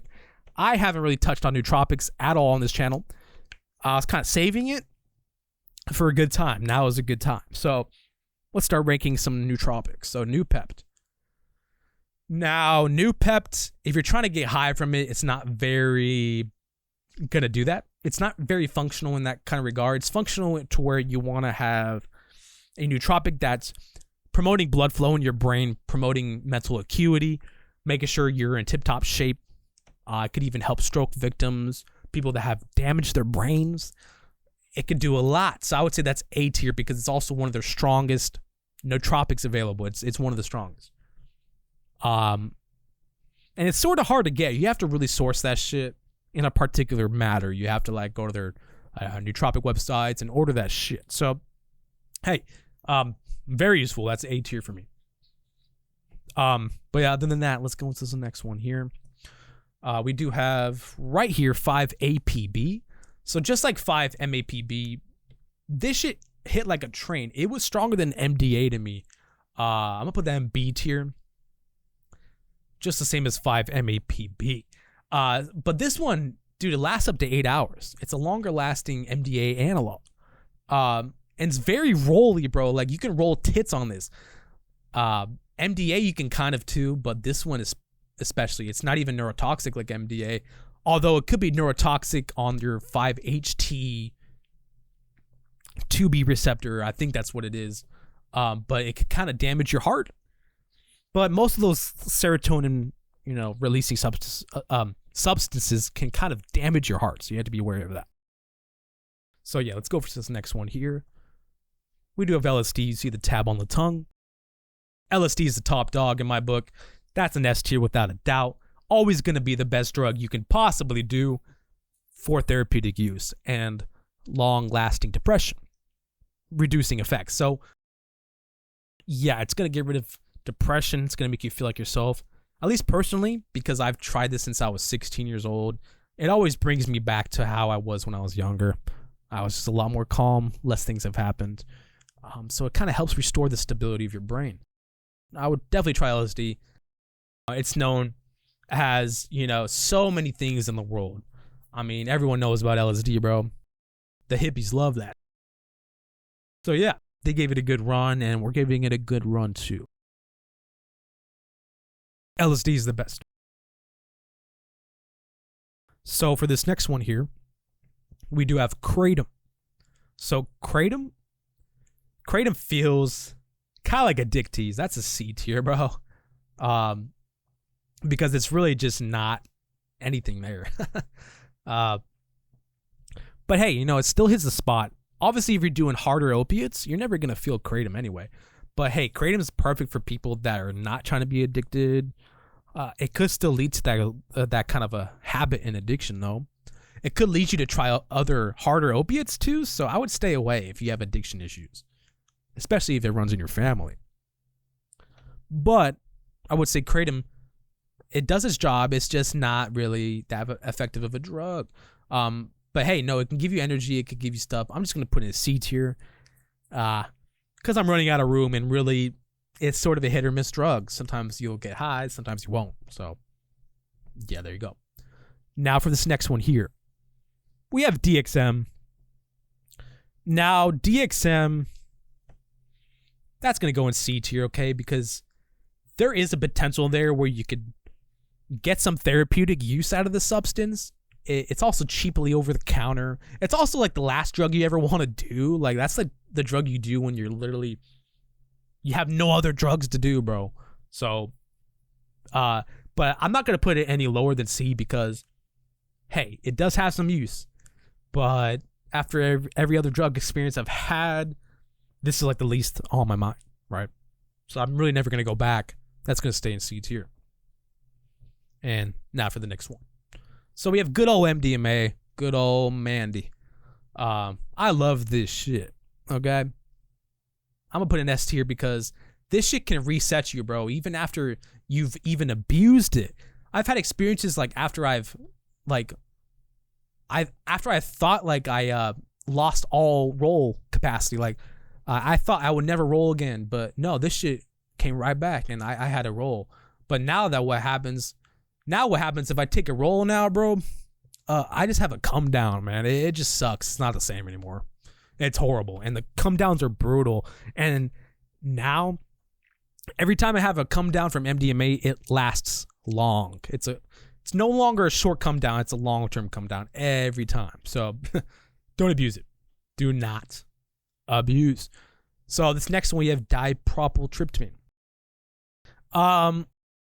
That's going to go in C tier, bro, because I did not like it that much. It's very of like a kind of like a dark and like spooky kind of like tryptamine high. I don't know. It kind of depresses you a little bit. Like not in like a really bad way, but like meaning it's almost like a dark headspace, bro. Like it feels really disturbing. Like 5-MeO-DMT's headspace. It's a lot similar to that. Where like DMT would feel more like, oh, like happy, go, joyful, or colorful. DPT is not. So I'd leave that in C tier for sure. Fuck that. But anyways, yeah, let's move on here. This video is quite a long one, and again, I do appreciate you guys staying and listening to me for this long. But anyways, FXE here. This one, you know, it's pretty strong. Kind of. It's more stimulating, and this was actually, I think it was confirmed to be, 2-FNEN-DCK, 2-FNEN-DCK, or also known as, fuck, I forgot. But anyway, CanKet. It's also known as CanKet. But yeah, no, they had found this as a mystery substance in like ketamine samples and then FXE samples, and they determined it to be a whole new substance. It was never FXE. So I guess this could also be 2-FNEN-DCK if you want to consider that. But I'm speaking from FXE's perspective. I'll put that in B tier, bro. Because, yeah, you know, it hit the spot like any other dissociative. It felt really good. Felt really awesome. Yeah, that's pretty much all I had to say. If you've tried it, you know what I mean. So yeah, let's get into this next one. So for this one, we have lean. And lean, I don't know, bro. It could be a good one. It could be a bad one. I'm gonna put that in C tier though, because it's kind of hit or miss too as well. Meaning that sometimes you might not hit, like you might not be that high, and then sometimes you might be too high and you might knock out. So it's all right, but it sucks, bro. It's also the least drug you want to do. You don't ever really want to just do lean, bro. Just do some ODSMT or some shit. That's better than that. But yeah, it's going to be a C tier drug for sure. Now for this next one, we have Adderall. And yeah, Adderall specifically, it gets the job done. I guess I'll put it in a B tier. I'll be a little nice. I don't like Adderall though. It gives me weird side effects. I get aggro. But other than that, it does get the job done, I'll admit. So it deserves a place there. We do have ALD 52 though. This does convert into LSD actually in your body, supposedly. As far as I know, it actually is a pro-drug for LSD. But by itself, I don't know. I don't really know if it's a pro-drug because it kind of felt a little bit different. It's a little more recreational. It's a lot less body load on your body. It feels very similar. I liked it. And it's almost as strong, maybe as strong as LSD. So I'll put that in A tier. ALD 52 was definitely pretty nice. Pretty worth it, man. But yeah, it's really just gonna be it for that. Next one we have ketamine. So that's an S tier. I loved ketamine when I first tried it, bro. Very therapeutic, very eye-opening, and it resets your brain in a good way. And yeah, bro, it can kind of do its job, but is what it is, bro. Is what it is. S tier for sure, ketamine. I've had so many experiences on ketamine. Leave it down in the comments your experiences on ketamine. But other than that, let's move on to the next one. And this is gonna be meth right here. So we do have meth. Now, I'm gonna put that in D tier just because we don't have anything in D tier. Meaning that if you could watch your dose, if you could only use it for ADHD or ADD, it's a little effective. Actually, it's very effective, but it could quickly lead to abuse. If you get it pharmaceutically prescribed, it's probably the best form of it. But meth is actually more useful than crack, nicotine, or alcohol to me. Nicotine would obviously not be as bad. Alcohol wouldn't even be as bad. Or actually, maybe that's a hard no. I don't know, bro. I'm going to put it in D tier just because there is sort of a way you could use it and not be addicted. At least in my own opinion. This is obviously my own opinion. But because it has sort of some useful effects, and it actually kind of is, I think it's Schedule 3 or something, bro. Like, or Schedule, yeah, no, it's like Schedule 3 by the own U.S. government, bro. Like, there is accepted medical use for this drug. So I'm gonna put that in D tier. So yeah. Anyways, Atizolam. So this one, oh, I love this shit, bro. That was an S tier. That's without an S tier. I mean, without a doubt, an S tier because I think this is my first benzo RC I got into. Very euphoric. I love the blanketed euphoria this RC gave you. Atizolam felt so warm, so cuddly, and that's when I did it up to 9 milligrams. It's also very hard for you to it's harder for you to black out on it, but don't get it wrong, you will. I did, and one time I blacked out on it, and I came to, right? And then I smoked a bunch of drugs, all to no effect. Like, those drugs had no effect on me. I remember that. So it can kill a lot of drugs. Meaning that if you're on a high dose of a benzo and you try to take something else, it's not going to have much of an effect, bro. It's really just not. It's going to reduce it. So pretty not worth it. So for this next one, we have alolesculin. I liked alolesculin. But yeah, I liked alolesculin. I'm going to put that in B tier. Actually, yeah, bro, this shit's getting fucking packed, bro. Holy shit. But yeah, we're going to put that in B tier. Not my all-time favorite mescaline analog, but hey, it hits the spot. It feels a lot similar to it. Although not as strong, obviously. So yeah, it's going to go right there. We have a lot of drugs in the B tier. So we had to make some room.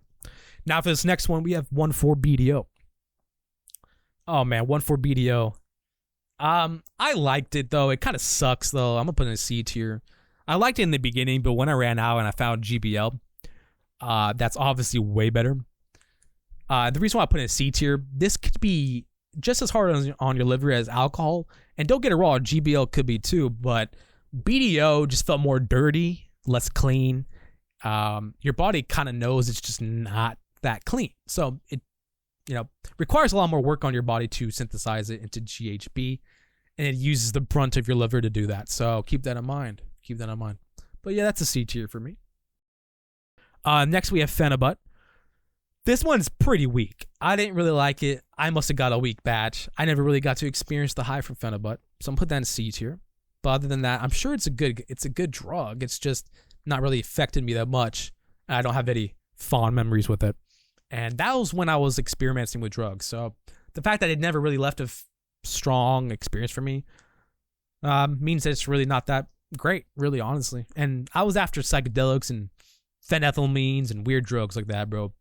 Even distos would hit you harder than Phenibut. So, yeah. Next one. We do have mescaline, and we are almost done. Holy shit. But yeah, mescaline, dude, this one, yeah, that's an S tier with me. Because I love that drug. I fucking loved it. It lasts really long. It feels like, yeah, you are on a trip for yourself. You are on a psychedelic journey of sorts. You feel like you just consumed a very entheogenic substance, because it is. And you feel like you're going back thousands of years and shit, bro.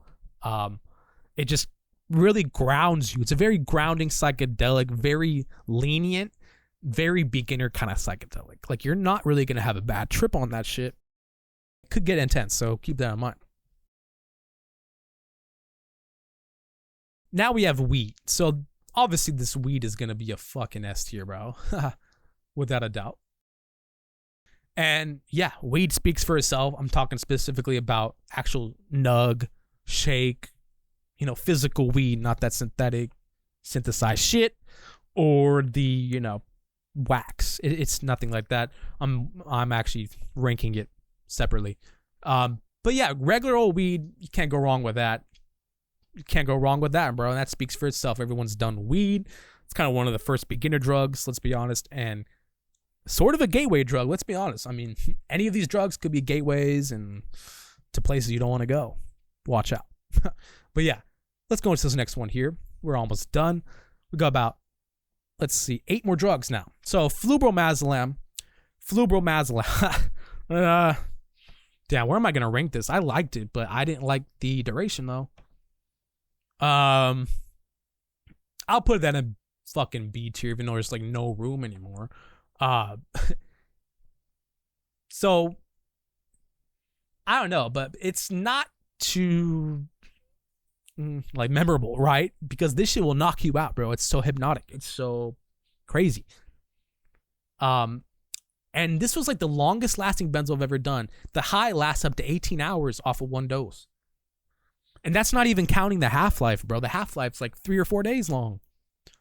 Maybe even longer. I don't know, bro, but this shit was wild, and I never got it again. But when I did it, man, dude, I was battling some serious depression, and it was making it worse. And you kind of try to think it's not. You kind of try to avoid those feelings, but if you avoid them, bro, they're gonna come back. So you better deal with some emotions. But yeah.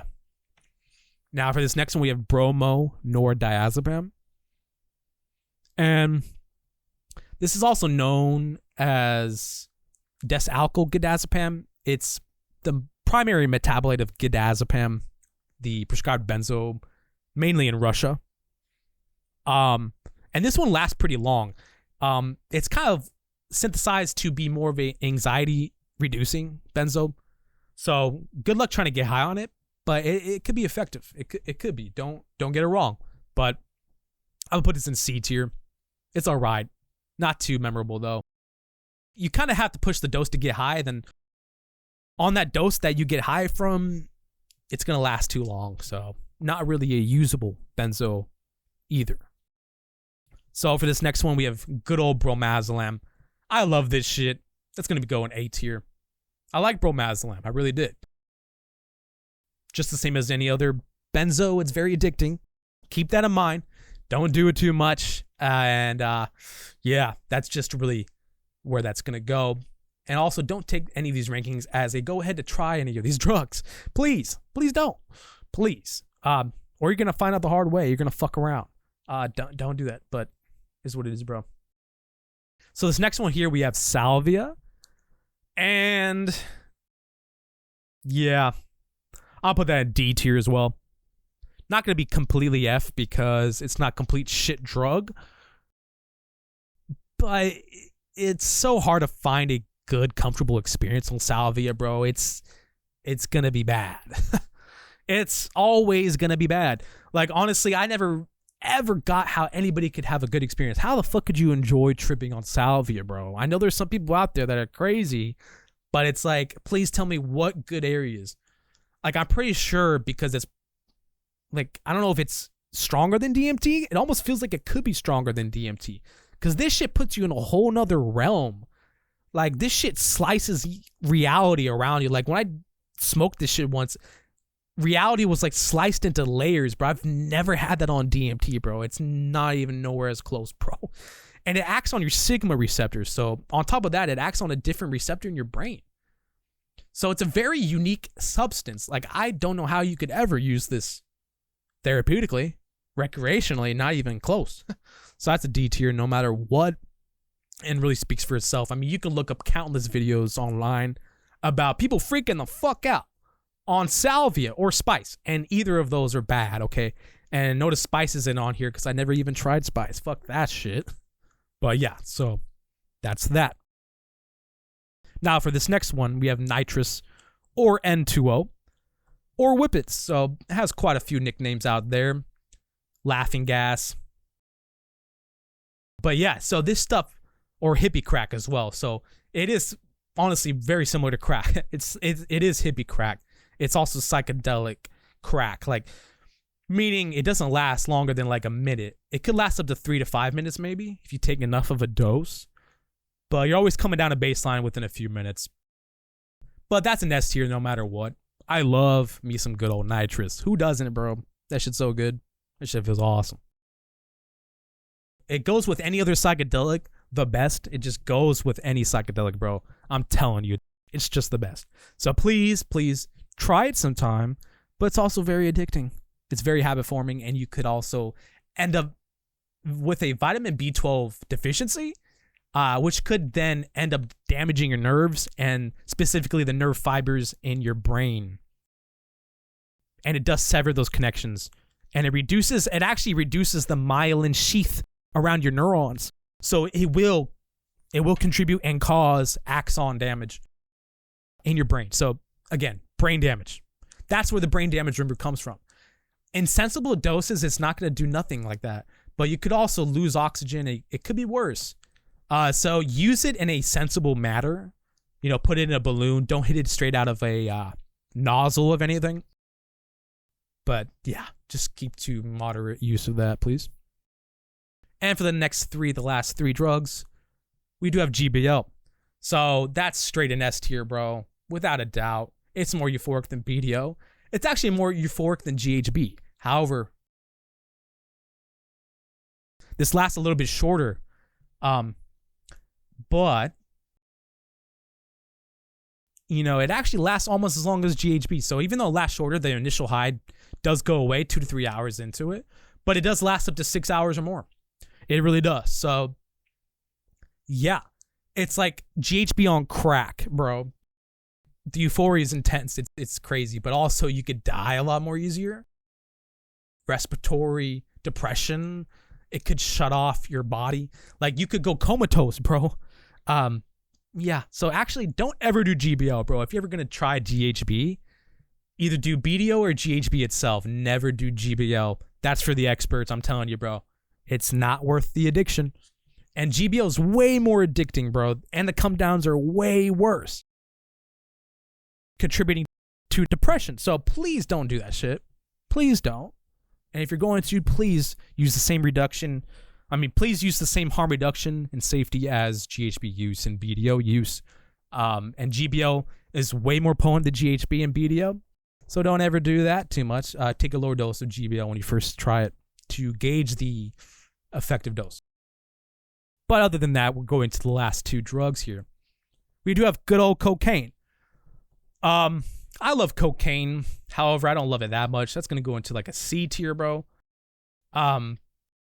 It's kind of like a pick-me-up drug. Like, hey, I need something to give me energy. I need something to get me spracked. I need something to just give me a high. But I don't like cocaine for its neurotoxic effects. The health effects on your body, it's bad. It's horrible, bro. I was never a coke user like that. I probably snorted less than 10 grams my whole life. I'm serious. I never did much of that shit at all. And the effects it has on your nose, it gives you nosebleeds. The last time I did it, for instance, I was getting bloody boogers, bro. That shit eats away your nose. It's horrible. It's so bad for your body, bro. It's really just not worth it. So don't even touch it if you haven't already. But of course, motherfuckers will. But the ADD, ADHD saves me from being addicted as well, though. Because I notice I don't get too addicted to stimulants. So cocaine really doesn't affect my brain as much as other people's probably. Meaning I don't really get high from cocaine, bro. I just get functional. So that's also why I don't like it. I really have to push it. And by the time I push it, I have very serious side effects, cardiovascular side effects, and fuck shit, bro. Fuck that. That shit does so much damage to your body. It's not even worth it. Oh, and I almost forgot. There was one other substance that I totally almost forgot. It was 2,4-DCK. Couldn't forget about this one. This was also an S tier for me, without a doubt. Very therapeutic chemical. And you're always going to have a good time with it, really. It's basically ketamine. It's basically oral ketamine. Like, you could swallow this shit and have just the same kind of hole you would on ketamine if you snorted it. And it's very therapeutic. Again, can't be understated. Awesome chemical. And that will always go in S tier. And again, if you compare ketamine to 2,4-DCK, oh, it's so similar, dude. Again, and it would be ketamine where you can then swallow it and not have to snort it. But you could always snort it as well. Not as effective, though, and you would need to snort a little more. But very on par with ketamine, and couldn't leave that one out. Let's get into the last drug here. And that would be Klonopin, or Clonazepam. This stuff kind of hits. I'll put that in C tier, because it's mainly for therapeutic and prescribed use. It's supposed to be a longer lasting anxiety med, really. It gives you more of a high. It's just not too really surprising or anything. It's really just kind of its own drug. And it's really not any different than any other benzo. And if you're trying to get high from Klonopin, it's not going to get you high either, bro. Especially if you've been doing other benzos, it's not going to get you that high. So, yeah, that's pretty much it right there. And this concludes the 2025 Ultimate Drug Tier List. And again, this is 80 fucking drugs. Can you believe that? I mean, this shit makes me look like a fucking crackhead, bro. And maybe in some ways I am, right? But I love talking about this shit. I love bringing you guys some entertainment. Hope you guys enjoyed this video. And yeah, so for next year, let's see if we can get up to 100 drugs in a video. But, oh man, you guys are the real troopers if you guys stayed this long towards the end. I hope you guys enjoying this video. Hope you guys have subscribed, liked, and commented. And most important, stay high, stay lifted throughout the whole entire video, man. Hope you guys smoked up and had a smoke session or something. Because this was quite a long video and a hard video to make.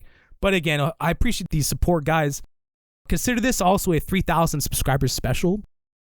I wanted to go all in for this year. We are literally 40 subs from hitting 3,000 subs. So let's hit 3,000 subs once this video drops. I hope you guys enjoyed this video. Please join my harm reduction and substance Discord in the link below. Follow me on some socials there, and I hope you guys stay tuned for the next one. Peace out.